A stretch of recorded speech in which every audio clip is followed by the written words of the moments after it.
Hi எல்லோருக்கும் வணக்கம். நான் உங்கள் தோழி ரம்யா. ஃப்ரெண்ட்ஸ், இன்றைக்கி இந்த வீடியோவில் ஒரு ஏலைன் ட்ரெஸ் வந்து ஸ்டிச் பண்ணலாம். 2 செட் வந்து கொடுத்துருக்காங்க. ரெண்டுமே வந்து நார்மல் சுடிதார் மெட்டீரியலில் நம்ம வந்து சைடு ஓப்பன் இல்லாமல் அப்படியே ஆஃப் சைஸ் ஒரு அம்பர்லான்னு சொல்லலாம். அந்த மாதிரி ஒரு ட்ரெஸ் வந்து நம்ம ஸ்டிச் பண்ணலாம். இது பார்த்திங்கன்னா ஒரு ட்ரெஸ்ஸு, இது வந்து இன்னொரு மெட்டீரியல். ரெண்டுமே வந்து நம்மக்கிட்ட எடுத்தது தான். இது வந்து நம்ம ஏற்கனவே வந்து இந்த வீடியோ வந்து போட்டிருக்கோம். இது ஏ லைன்லேயே வந்து லைனிங் இல்லாமல் நம்ம வந்து ஸ்டிச் பண்ணியிருப்போம். இப்போ வந்து லைனிங் கொடுத்து தைக்க போகிறோம். இதில் வந்து நான் காலர் வந்து கொடுத்துருப்பேன், காலர் நெக் வச்சுருப்பேன். காலர் வந்து நிறைய பேர் வந்து வீடியோ வந்து கேட்டிருந்தீங்க. நான் அந்த ட்ரெஸ் வீடியோ போட்டிருக்கும் போதே கேட்டிருந்தீங்க. கண்டிப்பாக வந்து காலர் வந்து நான் டீட்டெயிலாக தனியாக வந்து ஒரு வீடியோ வந்து நான் போடுறேன்.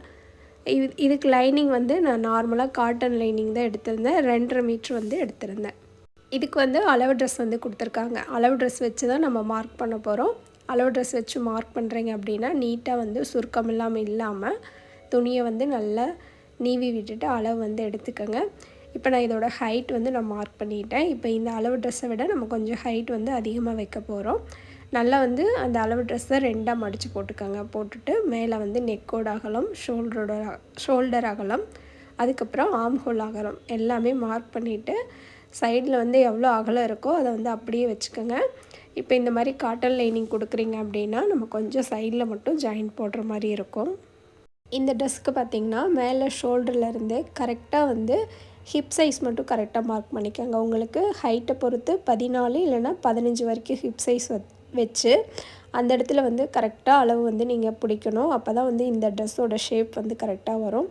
நம்ம இப்போ அது எல்லாமே வந்து அளவு ட்ரெஸ் வச்சு மார்க் பண்ணியிருந்தோம்ல, அந்த அளவு எல்லாமே டேப் வச்சு ஒரு தடவை கரெக்டாக வந்து எல்லாமே செக் பண்ணிக்கோங்க. ஷோல்டரோட அகலம் எவ்வளோ இருக்குது, ஆர்ம் ஹோல், நெக்கோட அகலம் எல்லாமே வந்து இது பண்ணிக்கோங்க. பண்ணிவிட்டு கட் பண்ணி எடுத்துடுங்க.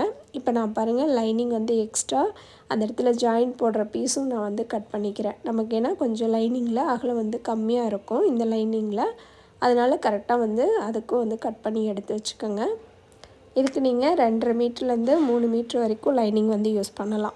ஸ்லீவ் வந்து ஆஃப் ஸ்லீவ் கொடுக்குறீங்க அப்படின்னா இந்த 2.5 மீட்ரு லைனிங்கே கரெக்டாக இருக்கும். அதாவது வந்து 5 இன்ச்லேருந்து 6 இன்ச் வரைக்கும் ஸ்லீவ் வைக்கிறீங்கன்னா போதும். இல்லை நார்மலாக எல்போ ஸ்லீவ் 11 இன்ச் அந்த மாதிரியெல்லாம் கொடுக்குறீங்க அப்படின்னா கண்டிப்பாக 3 மீட்ரு லைனிங் வேணும். நீங்கள் அதுக்கு தகுந்த மாதிரி வாங்கிக்கோங்க. நம்ம இப்போ கட் பண்ணோம்ல, மேலே எக்ஸ்ட்ரா நான் பீஸ் விட்டுருந்தேன்ல, அந்த பீஸ்லேருந்து ஸ்லீவ் வந்து எடுத்துக்கிறேன்.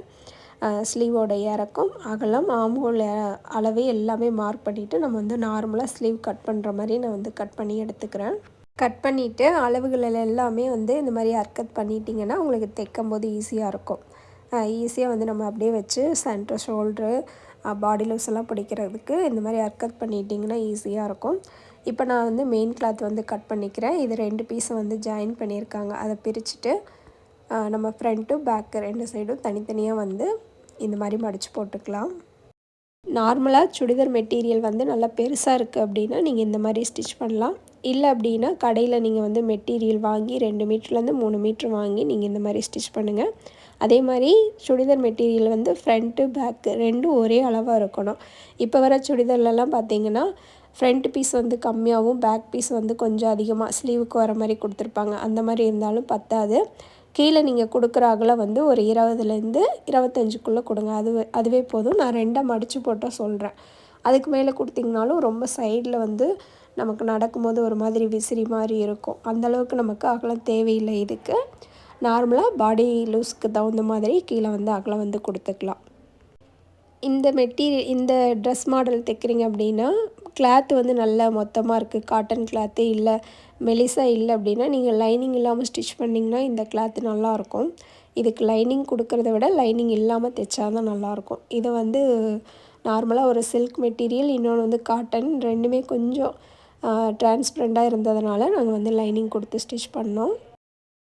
ஃபஸ்ட்டு நீங்கள் தைக்கிறதுக்கு முன்னாடி இந்த லைனிங்கெல்லாம் நம்ம எங்கெல்லாம் ஜாயிண்ட் போடணும் அந்த ஜாயிண்டெல்லாம் போட்டு நீங்கள் வந்து ஸ்டிச் பண்ணிக்கோங்க. நான் வந்து எப்போவுமே இந்த மாதிரி ஜாயிண்ட் போடுறோம் அப்படின்னா லைனிங் வந்து ஓப்பன் பண்ணவே மாட்டேன். அப்படியே மடித்த வாக்கிலேயே வச்சு ஜாயின் வந்து பண்ணிடுவேன். பண்ணிவிட்டு அதுக்கப்புறம் எல்லாமே வந்து கட் பண்ணி விட்டுட்டு ஓப்பன் பண்ணி கீழே வந்து தையல் போடுவேன். இந்த மாதிரி போட்டிங்க அப்படின்னா நீங்கள் கட் பண்ணுறதுக்கு கொஞ்சம் ஈஸியாக இருக்கும். இல்லை அப்படின்னா மறுபடியும் கரெக்டாக அதை நீட்டாக மடித்து போட்டு நீங்கள் வந்து ஸ்டிச் பண்ணணும். இந்த மாதிரி வரும் அப்படின்னா நீங்கள் இதே மாதிரியே வந்து ஜாயிண்ட் போட்டு கட் பண்ணிக்கோங்க. இப்போ நம்ம இந்த லைனிங் வந்து ஜாயிண்ட் போட்டு கட் பண்ணியாச்சு. இப்போ கீழே வந்து நம்ம மடித்து தைச்சிக்கலாம். லைனிங் வந்து கீழே ஒரு 1/2 இன்ச்சுக்கு இந்த மாதிரி மடித்து தைச்சிருங்க. அதுக்கப்புறம் நெக்கு வந்து நம்ம இதுக்கு என்ன பேட்டர்ன் கொடுக்குறதுனாலும் கொடுத்துக்கலாம். இந்த மாதிரி ட்ரெஸ்ஸுக்கு மெயினாக ஏ லைன் அப்படின்னாவே காலர் கொடுத்தா தான் ரொம்ப சூப்பராக இருக்கும். அதே மாதிரி பேக் நெக் வந்து கொஞ்சம் க்ளோஸ் பண்ணிவிட்டு நெக் வச்சிங்கனாலும் நல்லாயிருக்கும். பேக் நெக்கில் இறக்கம் கொடுக்காமல் க்ளோஸாக வைக்கும் போது உங்களுக்கு ஸ்ட்ரெயிட்டாக பார்க்கும்போது நல்லாயிருக்கும். அதனால் நீங்கள் இந்த மாதிரி நெக்கெலாம் இதுக்கு வந்து ட்ரை பண்ணுங்கள். ஃப்ரண்ட்டில் நான் வந்து சும்மா ஒரு ரவுண்ட் கொடுத்து கீழே வந்து ஒரு வீ கட் மாதிரி கொடுத்துருந்தேன். அது நமக்கு என்ன இறக்கம் தேவையோ அந்த இறக்கம் அகலம் எல்லாமே மார்க் பண்ணிவிட்டு இந்த மாதிரி கேன்வாஸ் வந்து கட் பண்ணி எடுத்துக்கோங்க. நான் இப்போது இந்த கேன்வாஸ் உள்ளே வச்சு அப்படியே திருப்பி தான் அடிக்க போகிறேன். ஏன்னா வெளியில் வந்து நமக்கு அவ்வளோவா தெரியாது. அதனால் வந்து அப்படியே உள்ளே கொடுத்து நான் வந்து ஸ்டிச் பண்ணிக்கிறேன். ஃபஸ்ட்டு கேன்வாஸ் வந்து கட் பண்ணி எடுத்துக்கோங்க. சைட்லேயும் கேன்வாஸ் வந்து உங்களுக்கு இந்தளவுக்கு இருந்தால் போதும். இந்த மாதிரி கட் பண்ணி எடுத்துக்கோங்க. எடுத்துகிட்டு இதை வந்து லைனிங்கில் வச்சு ஒரு தையல் வந்து போட்டுடலாம். அயர்ன் பண்ணுறதுனாலும் பண்ணிக்கலாம். நான் சும்மா அப்படியே ரஃப்பாக வந்து ஒரு தையல் போட்டுட்டு நெக் வந்து நான் அப்படியே கட் பண்ணி எடுத்துக்கிறேன். நெக்கில் வந்து ஒட்டி போடாமல் தள்ளி வந்து போட்டிருக்கேன். தள்ளி போட்டுட்டு அந்த பக்கம் நம்ம கேன்வாஸ் அகலம் எவ்வளோ விட்டு கட் பண்ணணுமோ அதில் ஓரத்தில் வந்து அப்படியே வந்து ஒரு தையல் போட்டுட்டேன். இப்போ வந்து நம்ம மெயின் கிளாத்தில் வச்சு அப்படியே தைச்சிட்டு அதுக்கப்புறமா நம்ம வந்து ஸ்டிச் பண்ணிக்கலாம். மெயின் கிளாத்துக்கு மேலே வந்து நல்ல சைடு பக்கம் வந்து நான் லைனிங்கை கேன்வாஸ் தெரிகிற மாதிரி வச்சு கேன்வாஸ் மேலே அப்படியே வந்து ஒரு தையல் வந்து போடுறேன். போட்டுட்டு இப்போ நம்ம கட் பண்ணிக்கலாம். கட் பண்ணிவிட்டு கரெக்டாக கேன்வாஸை ஒட்டி கட் பண்ணாதீங்க. கொஞ்சம் துணி விட்டு கட் பண்ணுங்கள். கட் பண்ணிவிட்டு நல்லா அந்த கார்னர்லாம் வந்து எடுத்து விட்டு நல்லா திருப்பி விட்டுருங்க.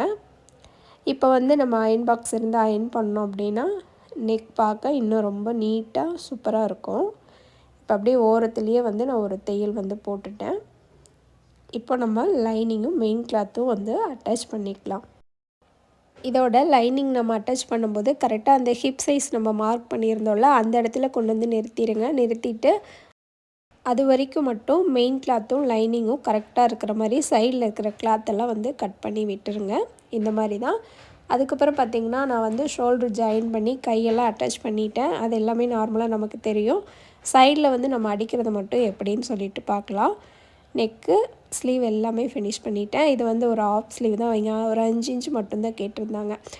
இப்போ ஸ்லீவ்லேருந்து அந்த ஹிப் சைஸ் வரைக்கும் கரெக்டாக வந்து உங்களோட பாடி லூஸ் என்னவோ அதை மார்க் பண்ணிவிட்டு இந்த இடத்துல அந்த ஹிப் சைஸ் கிட்ட கரெக்டாக அந்த பெண்டு வர இடத்துல நீங்கள் வேணும்னா நாட் வேணும்னா நல்லா டைட்டாக அந்த இடத்துல வேணும்னு நினச்சிங்கன்னா இந்த மாதிரி இந்த ட்ரெஸ்ஸுக்கு நாட் கொடுத்தா நல்லாயிருக்கும். நாட் வேணால் வச்சுக்கோங்க. இல்லை வேண்டானாலும் விட்டுறலாம். நான் இவங்களுக்கு வந்து இந்த இடத்துல நாட் கொடுக்க போகிறேன். அந்த இடத்துல மட்டும் நம்ம லைனிங் மெயின் கிளாத் எல்லாமே ஒன்றா வச்சு ஜாயின் பண்ண போகிறோம். அதுக்கப்புறம் நம்ம லைனிங் தனியாக மெயின் கிளாத் தனியாக வந்து ஜாயின் பண்ண போகிறோம். இந்த அளவு தான் ரொம்ப முக்கியம். கரெக்டாக வந்து மார்க் பண்ணிக்கோங்க. மறுபடியும் நீங்கள் லூஸ் ஆயிடுச்சு அப்படின்னா இது கொஞ்சம் ஆல்ட்ரு பண்ணுறது கஷ்டமாக இருக்கும். அதனால் கரெக்டாக அளவு வந்து மார்க் பண்ணிக்கோங்க. பிகினர்ஸாக இருக்கீங்க அப்படின்னா இந்த மாதிரி ட்ரெஸ்லாம் நீங்கள் ஸ்டிச் பண்ணுறீங்கன்னா அளவு ட்ரெஸ் வாங்கிக்கோங்க. அளவு ட்ரெஸ் வந்து அவங்க கரெக்டாக கொடுத்துட்டாங்க அப்படின்னா அவங்க இந்த ஹிப் சைஸ் கிட்ட இந்த ட்ரெஸ்ஸெல்லாம் கொஞ்சம் லூஸாக போட்டால் நல்லா இருக்காது. கொஞ்சம் ஃபிட்டாக போட்டால் தான் நல்லாயிருக்கும். அதனால் அளவு ட்ரெஸ் வச்சு நீங்கள் ஸ்டிச் பண்ணிட்டீங்கன்னா அவங்க கொடுக்குற அளவு நீங்கள் வந்து அப்படியே வந்து தைச்சி கொடுத்துடலாம். இப்போ நம்ம 2 சைடும் ஒரே மாதிரி வந்து ஸ்டிச் பண்ணி முடிச்சிட்டோம். அதுக்கப்புறம் நம்ம சைடு எப்படி ஜாயின் பண்ணுறதுன்னு பார்க்கலாம். நீங்கள் மேலே கையிலேருந்து அந்த ஹிப் வரைக்கும் தையல் போடுவீங்க. 2 தையல் 3 தையல் போடுவீங்களா? அந்த நம்ம ஹிப்புக்கிட்ட தனித்தனியாக ஜாயின் பண்ண போகிறோம்ல அந்த இடத்துல நீங்கள் அந்த 2 தையலோ 3 தையலோ எது முடிச்சிங்கனாலும் ஒன்று மேலே ஒன்று தான் போடணும். தள்ளி தள்ளி 3 தையல்னால் 3 தையல் தள்ளி தள்ளி போட்டிங்கன்னா இந்த சைடு அடிக்கிறது கொஞ்சம் கஷ்டமாக இருக்கும். இப்போ பாருங்கள் லைனிங்கை தள்ளி விட்டுட்டு நான் வந்து ஃபஸ்ட்டு நீங்கள் மெயின் கிளாத்தோட தையல் வந்து எங்கே நிற்கிதோ அதிலேருந்து நீங்கள் வந்து கரெக்டாக ஜாயின் பண்ணணும். அதுலேருந்து ஜாயின் பண்ணிங்கன்னா தான் நம்ம ஓப்பன் பண்ணி வெளி சைடு பார்க்கும்போது அந்த இடத்துல சுருக்கம் இல்லாமல் நீட்டாக இருக்கும்.